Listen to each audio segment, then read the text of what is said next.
बस्नु नसकेको अवस्था।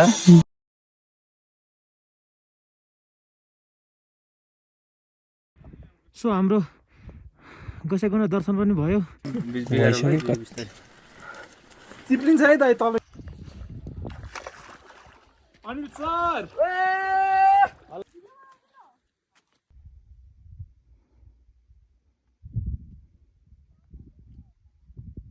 यस्तो छ नजरिया यहाँको चाहिँ दामी। यता हेर्नु त हाम्रो शुक्रराज दाई गोसाइकुण्डमा ओके। यस्तो रहेको छ तल डिसेन्ट हुँदैछौँ। अनि माथि आइपुगेपछि यस्तो रहेको छ देवताको थान अथवा मन्दिरहरू। Hello everyone, welcome to the day 3 of Gosaikunda diary. यति बेला हामी छौँ लौरी बिनामा। बिहानको 6:30 भइसकेको छ। अब हामी माथि जान्छौँ यो बाटो हुँदै बुद्ध मन्दिर हुँदै गोसाइकुण्ड पुगेर दर्शन गरेर फर्किने हाम्रो प्लान छ। बिहानको यस्तो छ नजरिया चाहिँ। हामी राति ओभरनाइट यहीँ स्टे गऱ्यौँ लौरी बिनाइमा होटल मर्निङ भ्यूमा। ओभरअल यस्तो छ है त यता। हिमाल सरीमा पग्ली रहेछु सम्हाला। 6:45 भयो। 6:30 मा निस्किने कुरा भए पनि सबैको रेडी गर्दा 15 मिनट्स लाग्यो चाहिँ। गाइजहरू आउँदैछन्। यस्तो छ नजरिया लौरी बिनाइबाट माथि। अब चाहिँ ठाडै उकालो जस्तो छ। बिहान घाम झलमल लाग्दैछ। उकालो उक्लिन्छौँ। यहाँबाटदेखि दृश्य यस्तो रहेको छ। साथीहरू आउँदैछन् बिस्तारी। म भने यहाँ आइपुगेँ। बिस्तारै आफूले पुस गर्दै जाँदैछु। यस्तो छ है यहाँको दृश्य। दामी।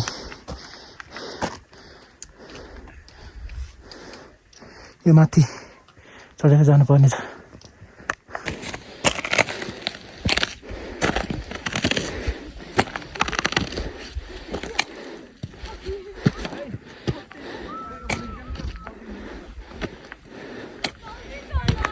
यस्तो रहेको छ यहाँको मनोरम दृश्य चाहिँ। यस्तो दामी जाँदैछौँ गोसाइकुण्डतर्फ। धेरै अगाडि हिँड्नु छ, बाँकी छ। आउँदैछन् केटाहरू। अनि माथि आइपुगेपछि यस्तो रहेको छ देवताको थान अथवा मन्दिरहरू। यसरी माथि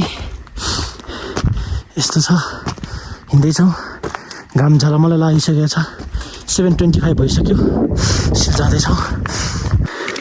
अनि फाइनली बुद्ध मन्दिर आइपुगेका छौँ।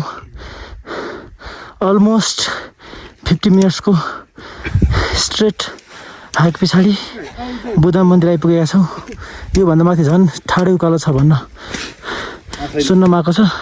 लेट्स सी है त। ओके।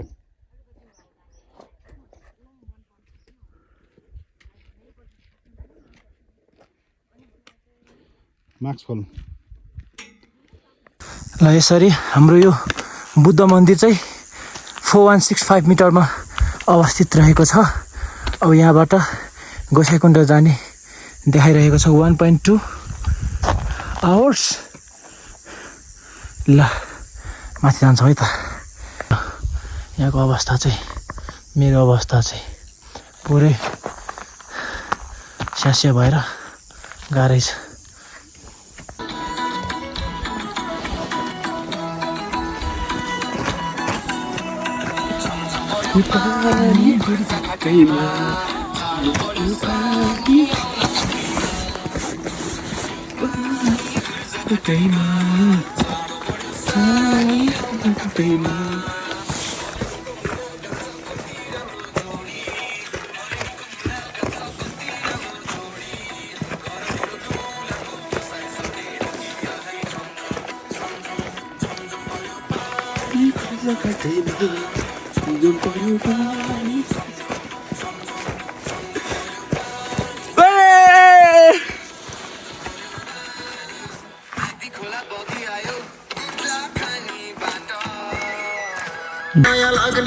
रहेछ सम्मानी दिलको कसम दिलैमा नत्र जनी China company China company China company China company नबोले नि माया लाग्ने रहेछ सम्मानी नबोले नि माया लाग्ने रहेछ सम्मानी दिलको कसम दिलैमा मात्र जानी चाइना कम्पनी चाइना कम्पनी नेपालको गीत बजाउनु छोड्यो माया लाग्ने रहेछ सम्मानी नबोले नि माया लाग्ने रहेछ सम्मानी दिलको कसम दिलैमा मात्र जानी चाइना कम्पनी चाइना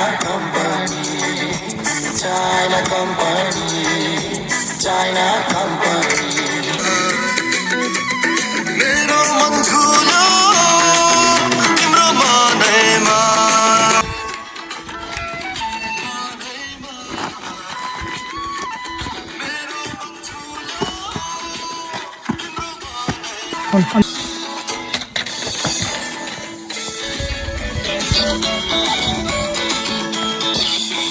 उठ्न नसकेको अवस्था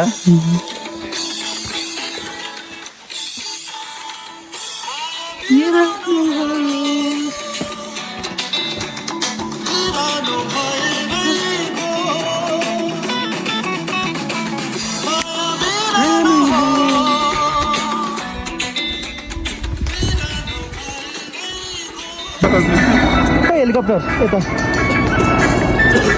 यस्तो छ यहाँ हेली उद्धार कार्यक्रम हुँदैछ अथवा भिजिट हुनसक्छ देवस दादा यहाँ ह्यान्डसम भएर अनि सर यता हिमालको अगाडि यो सँगसँगै तल एउटा कुण्ड रहेको छ यस्तो बाटो छिचोल्दै हामी आयौँ यसरी माथिबाट तल एउटा कुण्ड रहेको छ अझै जान बाँकी छ अलमोस्ट 1 आवरभन्दा बढी लाग्छ नि होला यस्तो बाटो फाइनली अलिकति सजिलो बाटो आएको छ यस सँगसँगै त्यहाँ एउटा फेरि अर्को कुण्ड देख्न सक्नुहुन्छ त्यहाँ एउटा कुण्ड रहेको छ अनि यहाँको वेदर चाहिँ पुरै आज सनी डे रहेको छ जोस वेदरले पनि साथ दिइरहेको छ यस्तै छ है त सो मलाई भर्खरै जानकारी प्राप्त अनुसार तलको चाहिँ सरस्वती कुण्ड रहेको छ भने यो चाहिँ हाम्रो भैरव कुण्ड रहेको छ हाम्रो गोसाई कुण्ड त्यहाँबाट माथि सूर्यकुण्ड जान्छौँ हामी फरक ट्रेकबाट गयौँ भने सूर्यकुण्ड पुग्छौँ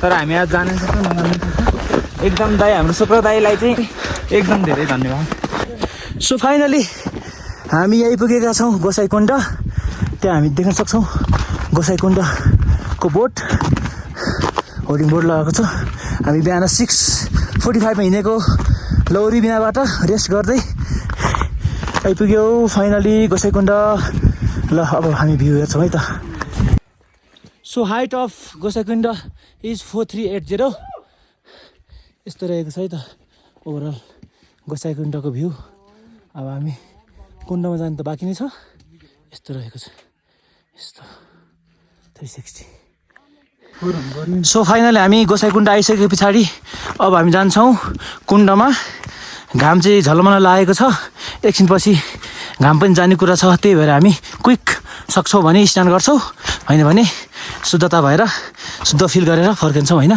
के छ यस्तो रहेछ ओभरअल यहाँको भ्यू चाहिँ दामी रहेछ यस्तो रहेको छ हजुर हामीहरू आज चाहिँ लौरी बिनाबाट ठिक ए हस् लेक नलागोस् भनेर होला हस् ल यस्तो रहेको छ गोसाई कुण्ड चाहिँ गोसाई कुण्डको भ्यू चाहिँ दामी यस्तो रहेको छ तर त्यहाँ चाहिँ स्नान गर्न सक्छौँ होला सायद यस्तो छ यस्तो रहेको छ है त यता हेर्नु त हाम्रो शुक्रराज दाई गोसाई कुण्डमा केटाहरू ग्याङ गोसाई कुण्डमा 1 घन्टा अगाडिदेखि आएर अझै स्पेस अकुपाई गरेर यस्तो रहेको छ ओभरअल भ्यू चाहिँ गोसाई कुण्डको तल चाहिँ मन्दिर रहेको छ दामी छ जे होस् घमाइलो छ दिन पनि क्लियर छ स्काई होइन हिमाल पनि राम्रो छ यस्तो छ नजरिया यहाँको चाहिँ दामी गोसाइँकुण्ड फाइनली हामी आइपुग्यौँ अनि यसको अल्टिच्युड चाहिँ 4380 रहेको छ तल मन्दिर रहेको छ यस्तो छ ओभरअल सिन चाहिँ यस्तो रहेको छ तल डिसेन्ट हुँदैछौँ अब डुबुल्की मारौँ भनेर स्नान गरौँ भनेर स्नान गर्ने ठाउँ उता रहेको छ क्विक गरिहाल्छौँ शान्त छ स्वच्छ छ दामी छ जय गोसाइँकुण्ड ल फाइनली हामी यहाँ मन्दिरमा आइसकेका छौँ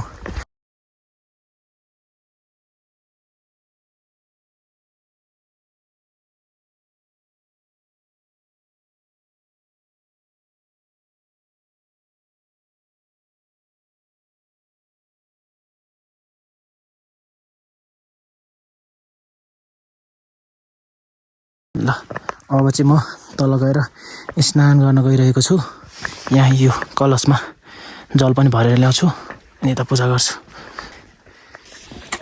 स्नान गर्न ठाउँ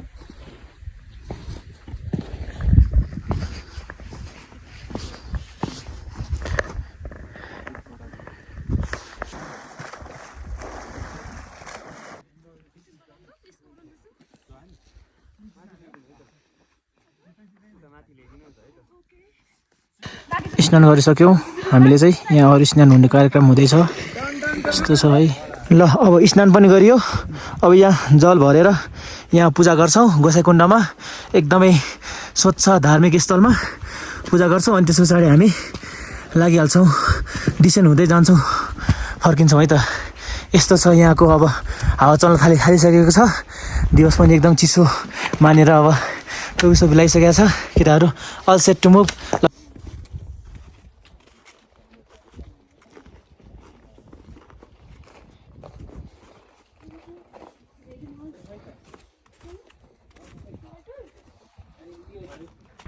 सो हाम्रो गोसाइँकुण्ड दर्शन पनि भयो स्नान गरेर दर्शन गरिसके पछाडि अब हाम्रो फर्किने कार्यक्रम हुँदैछ अब हामी जान्छौँ फर्किन्छौँ यही बाटो हुँदै अब जान्छौँ है त सक्यो यस सँगसँगै हाम्रो गोसाइँकुण्डको ट्रेक पनि यहीँ समापन भएको जानकारी गराउन चाहन्छु अब हामी तल ओह्रालो झर्दैछौँ आज एकदमै तल जाने ट्राई गर्छौँ कहाँ पुग्छ हेरौँ है त